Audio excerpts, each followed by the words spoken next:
From my experience, and to tell you the truth, I've been lucky, sometimes, if not more often than not, because of the circles that I hang out with.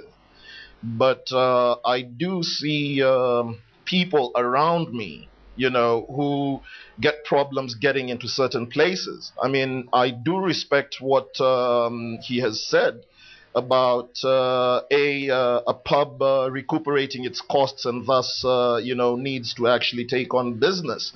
But when you talk about security and saying that, okay, fine, if there's been an incident, you kick out the whole group.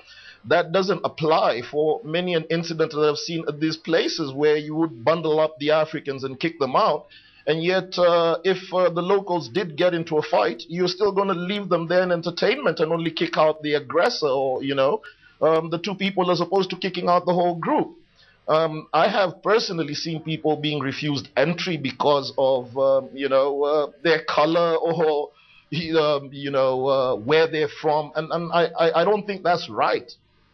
Okay, I want to go across to Colin Timms because facts seem to be different from what we just heard Ashish say. He said it's a stray incident. People have been asked to leave after they entered. From what we heard Clovis say, and also the sting operation carried out by a local newspaper in Bangalore, it's very clear that in all the instances where they approached pubs in Bangalore, there was racism. People were not allowed in. So this clearly seems to be more prevalent and not really just a stray incident, Mr. Colin Timms. First of all, I think that if such a practice is in place, it is not, like Ashish said, in any way an official policy of the Pub Owners Association or any pub owners as such. But if such a practice is in place to discriminate on the basis of purely on race against the Africans, I think it is atrocious, it is wrong, and it should not be practiced. We have been running a pub now for over 20 years. Bangalore is by and large a very peaceful place. We do not have the kind of crime on the streets that you see in other major cities around the world. And there is a fear psychosis that persists because of some, again, media reports about drug trafficking and everything that prevails within a certain communal group or race group. But to discriminate an entire set of people and an entire race on the basis of some stray reports, I think is very, very foolish.